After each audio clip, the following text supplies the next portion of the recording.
masuk Sya'ban perbanyak baca sholawat. Masuk bulan Sya'ban perbanyak baca. Ustazah kan kemarin Rajab abis subuh sama abis maghrib baca Allahumma ghfirli warhamni wa tub alayya 70 kali. Lanjutin apa enggak? Enggak usah. Jadi itu memang bacaan khusus untuk bulan Rajab. Gantinya apa Ustazah? Balik aja kayak yang dulu-dulu. Maksudnya habisnya sholat ibu biasa baca zikir kan? Apa itu? Udah langsung aja. Tapi sisanya hari-harimu perbanyak baca sholawat. Kenapa gitu? Sebab di bulan Sya'ban adalah bulan turunnya firman Allah Subhanahu wa taala, ya ayyuhalladzina amanu shallu alaihi wa sallimu taslima. Wahai segenap umat yang beriman, bersolawatlah kalian kepada Nabi Muhammad dan ucapkan salam kepadanya. Bulan Sya'ban ini adalah bulannya solawatan.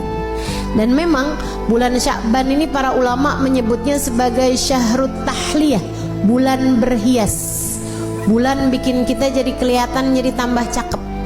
Dan gak ada yang bisa bikin kita jadi tambah cakep kecuali kalau kita deketan sama orang yang cakep.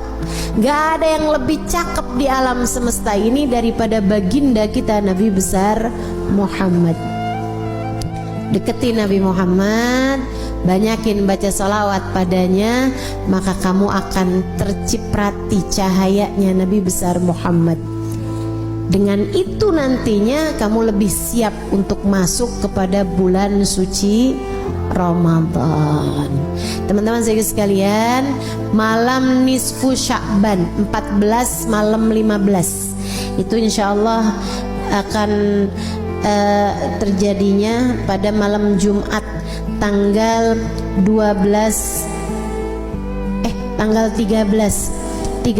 Februari, hari Kamis malam Jumat tanggal 13 Februari itu ya, malam nisfu Sya'ban, namanya Lailatul Barat gitu ya, malam Lailatul Furqan, malam pemisah nasib-nasib manusia. Kata Allah Subhanahu wa taala dalam Al-Qur'an, a'udzubillahi minasyaitonirrajim, yamhullahu ma yasha'u wa yuthbit wa indahu ummul kitab. Allah Subhanahu wa taala menghapuskan apa yang telah tertulis di Lauhil Mahfuz atau menetapkannya. Apa yang telah tertulis dari nasib-nasib kita di Lauhil Mahfuz, ada yang ditulis, ada yang ditetapkan, ada yang dihapus. Nabi Muhammad ketika menceritakan tentang ayat tersebut, kata Nabi Muhammad, dzaka lailatun nisf min Sya'ban. Kejadian revisinya, isinya Lauhil Mahfuz itu terjadi pada malam nisfu Sya'ban. Innallaha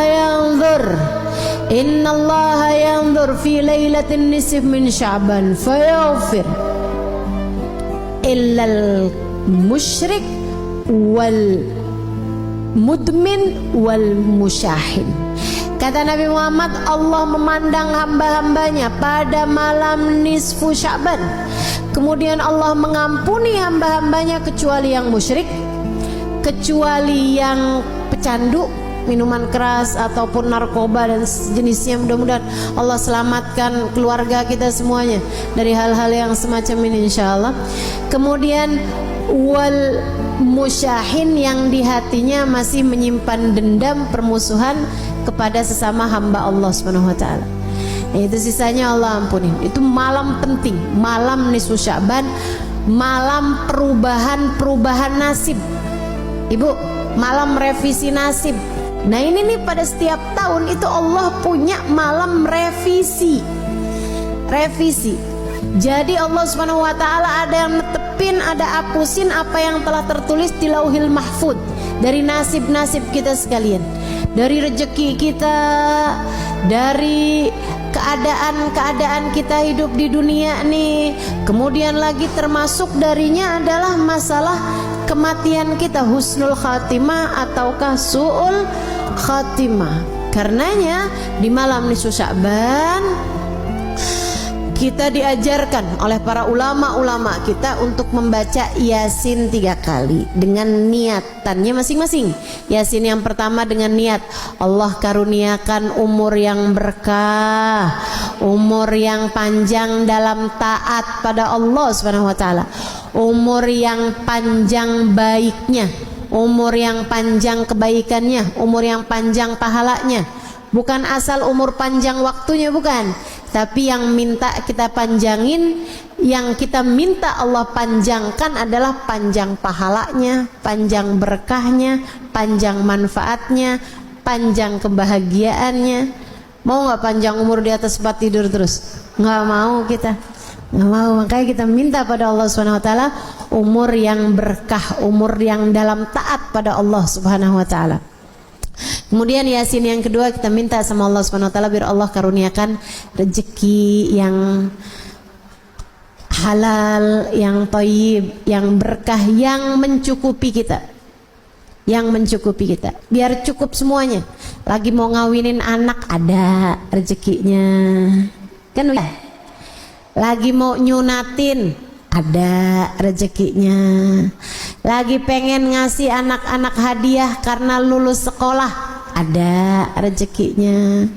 Mau ajak anak-anak jalan-jalan, ada rezekinya. Itu tuh yang enak tuh, rezeki itu yang kayak gitu tuh, yang mencukupi, yang mencukupi, cukup gitu semuanya. Mau begini enak, mau ini enak, mau ini enak. Dan gak semua orang punya rezeki yang mencukupi. Kadang rezekinya banyak tapi kayak gak cukup aja gitu. Ada yang kayak gitu. Nah, kita minta sama Allah tuh rezeki yang halal, yang thayyib, yang berkah, yang mencukupi. Yang mencukupi kita sehingga nggak lagi tertarik merezekinya orang. Gitu udah cukup kok, alhamdulillah. Itu yang kita minta sama Allah Subhanahu wa taala. Juga rezeki-rezeki yang lain, karena rezeki itu bukan cuma urusan uang. Rezeki itu bukan cuma urusan harta, teman-teman. Kesolehan anak-anakmu itu adalah rezeki yang jauh lebih tinggi nilainya daripada sekedar rezeki harta. Betul nggak? Ibu-ibu saudaraku sekalian, saya muliakan, rezeki kesehatan menurutmu enakan banyak duit tapi sakit apa enakan sehat walaupun duitnya pas-pasan? Bisa gitu, sehat banyak duit ustazah, kan nggak jadi pilihan. Bagaimanapun kan tetap lebih enakan kesehatan. Jadi kesehatan itu rezeki lebih mahal daripada rezeki harta gitu. Nah, kita minta semuanya mau Allah Subhanahu wa taala rezeki harta yang thayyib, yang berkah. Kita minta juga sama Allah rezeki kesehatan badan kita, keluarga kita, gitu kan ya.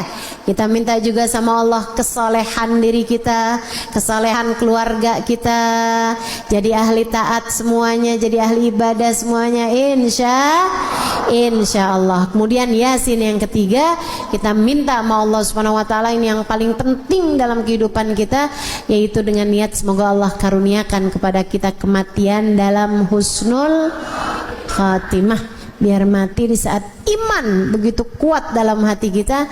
Kita minta pada Allah agar di saat ajal menjemput kita, kita dimatikan dengan membawa iman dan Islam, bawa cinta pada Allah, bawa cinta pada Rasulullah, membawa bekalan amal-amal soleh, dan membawa dosa-dosa yang telah diampuni Allah Subhanahu wa taala. Jadi pulang nggak pakai bawa dosa lagi, karena semua dosa-dosanya telah diampuni Allah Subhanahu wa taala. Itu yang kita minta pada Allah Subhanahu wa taala, itu yang kita harapkan dari Allah Subhanahu wa taala. Jadi nanti malam nisfu Sya'ban kerjakan apa yang tadi telah saya sampaikan, baca Yasin 3 kali. Habisnya nisfu Sya'ban yang nggak biasa puasa sunnah nggak boleh lagi puasa sunnah. Tapi yang masih punya hutang puasa wajib tetap boleh mengerjakannya sampai di hari terakhir Sya'ban sekalipun. Hutangmu dari puasa Ramadan yang lalu harus dibayarkan sebelum datangnya bulan suci Ramadan.